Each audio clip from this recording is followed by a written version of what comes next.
Hello, AVID 10 students. This is Mrs. Bland coming to you from my house, of course, but wanted to give you guys some things that you can be doing now to prepare for your junior year and moving forward from there, other things that you can be doing to prepare for your plans after high school.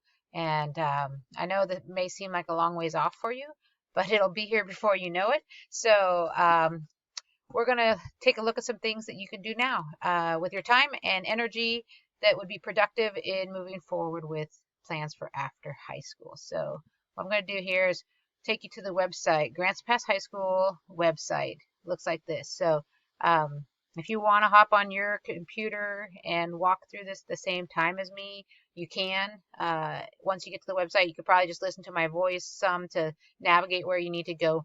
But I wanted you to have this information so that you can do the research and have resources available at your fingertips anytime you need them. So I am the College and Career Center. I'm in the College and Career Center as the Career Development Coordinator. And so that's what I'm coming to you for today. And so we're going to click on this section that says College and Career Center. Scary picture pops up. Ah! You're in the right spot.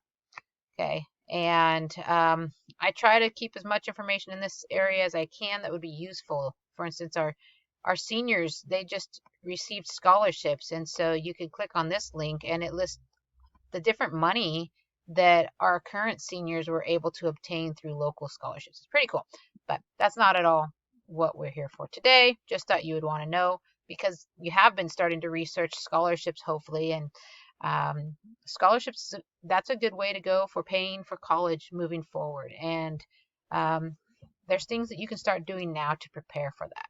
So anyway, that's a little snippet of what our seniors just did. But I want you guys to go over to the sidebar, speaking of scholarships, and look at scholarships and what we have to say.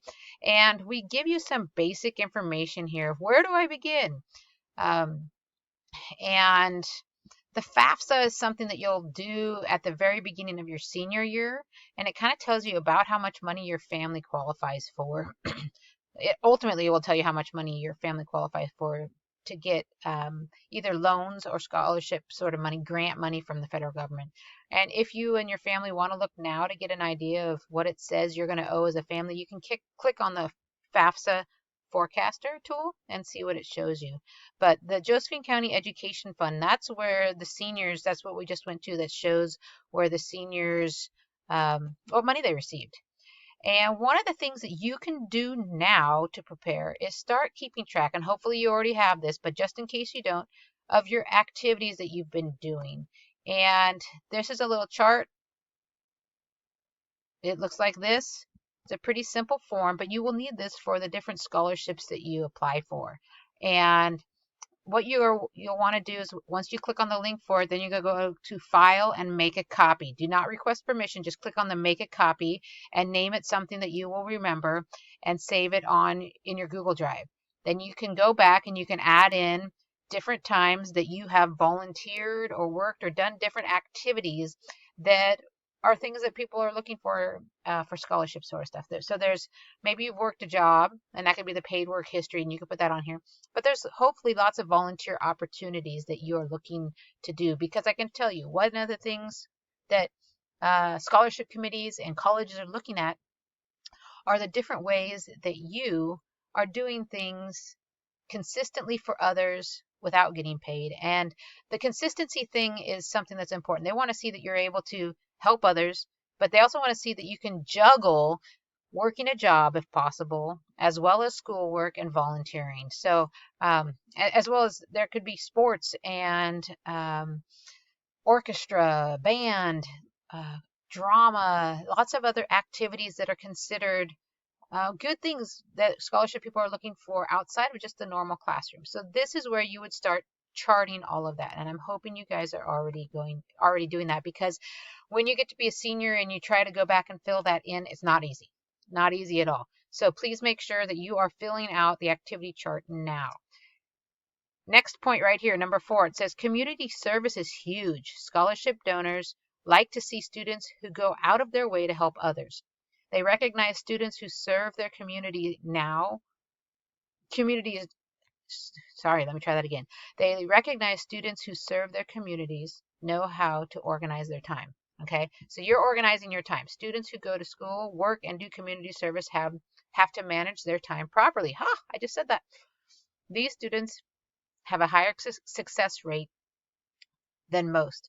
Being involved in interact in key clubs here at GPHS or National Honor Society or leadership, you will get some great community service hours. Being involved will also help network yourself and possibly could lead to job opportunities. So it says stop by the Career Center to see for more information on community service or click here. So there is a section where I try to keep up to date service learning opportunities. And right now I've had to change this a little bit to be things that you can do for community service with proper social distancing. And if you have some that you're doing, please share them with me because I like to hear the stories. But there is a whole list in this section of the website that talks about different things that you can do right now to be volunteering. It's different than maybe normally what you would think, oh, I could do that.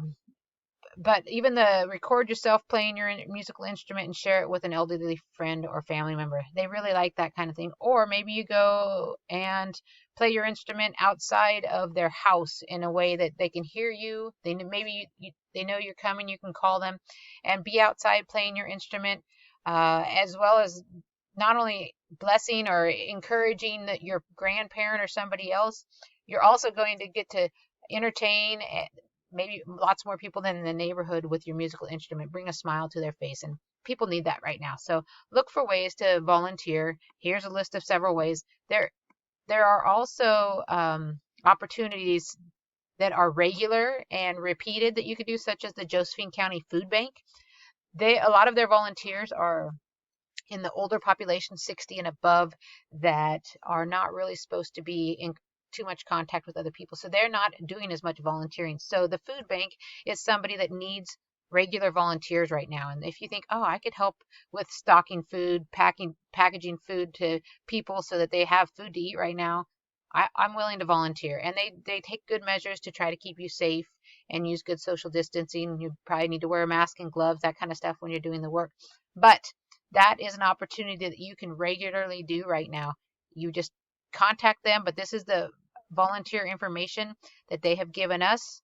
It's a whole packet that you would need to fill out before the first time that you go out and work. It's out Upper River Road a few miles, and they have lots of good work for you to do. Go ahead and fill this out. Let me see if I can get down to further information about it. It gives you safety standards and waivers because you could possibly be around a forklift and other things. And then you sign it. You might have to have your parents sign it if you're under 18. And then they have a whole handbook of what's kind of expected of you. So please, if you're going to be doing that, you would need to fill that out ahead of time. And you take that information with you the first time that you go to volunteer. But you'll need to contact them and schedule that all together with them and what works for you. So that's service learning opportunities. I'm going to go back now. Those are the main things that we talked about with local stuff that you can do to help with community service. There's also, if you wanted to start doing some searches for scholarships, there's some resources down below that you can start looking into that maybe will explain things a little bit better for you, for what you can expect for scholarship requirements. I went to Seattle Pacific University, and so I'm pulling that up for you right now so you can see each college. So one of the things you can do is explore the different colleges that you're considering, and on their website you can do a search for scholarships and see what it is that they have available and what the criteria are for those scholarships. And so once you go to that section of their website, it can tell you a whole list of different scholarships that are available to students and different ways that you can, the things that you can do to earn those scholarships. And I should probably go back to that site where I was at. And if you look down below, pull it up, scholarships. Scholarships for first year students, because most of you should be going in. And as a first-year student, not a transfer student to the college that you're thinking of, at least for what you're looking at. So there's this says, okay, there's a full tuition scholarship, and doesn't give you a lot of details on how they decide that, but they've got 5 that they award. This $26,000 scholarship that they have, I know that I would need to have a GPA of at least 3.8 or above and an SAT score of 1310 or ACT score of 28 or higher, or I can have a GPA of 4.0.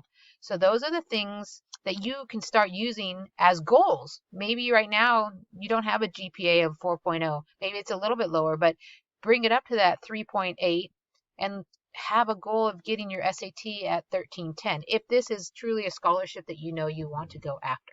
So that's just an example of some of the outside scholarship opportunities that you can look into. The ones that we had listed with the seniors was the Josephine County Education Foundation.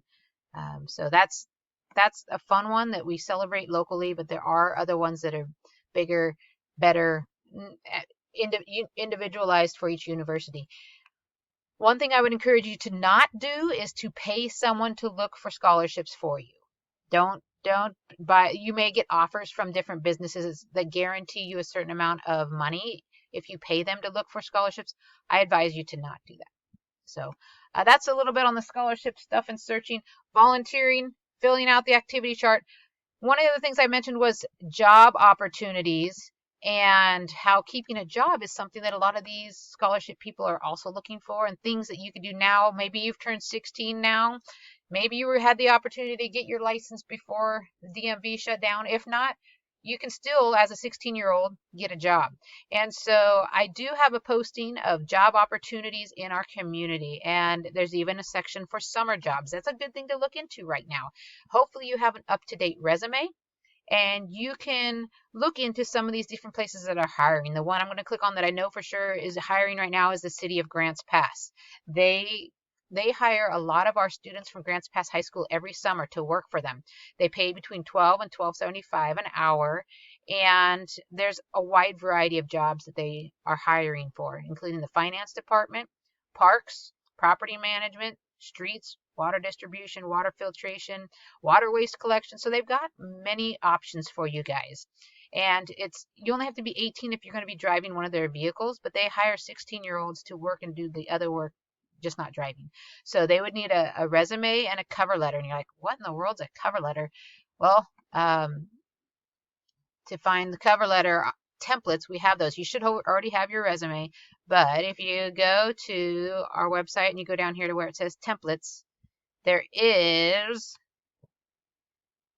cover letter. There's 2 different cover letter templates, and you can click on one of those, make a copy of it. Mine clicked down below on my screen, and it's just a little letter like this that you can modify to work for you that says that you're interested in working for them. Okay, that's the gist of what a cover letter takes care of. So get a job if you're interested. This summer is a good time for that. Look to volunteer. Start scouting out the colleges that you're thinking of going to and what their different scholarship requirements are. So I hope you're staying safe and in finding ways to laugh every day, and that you're still curious and looking into what your future is going to hold and pursuing that. So, all right, y'all have a great day. I'll see you later. Oh, and when school's back in, come see me regularly. We'd love to help you out in the Career Center with any of these questions and issues that you may be facing. All right, see ya.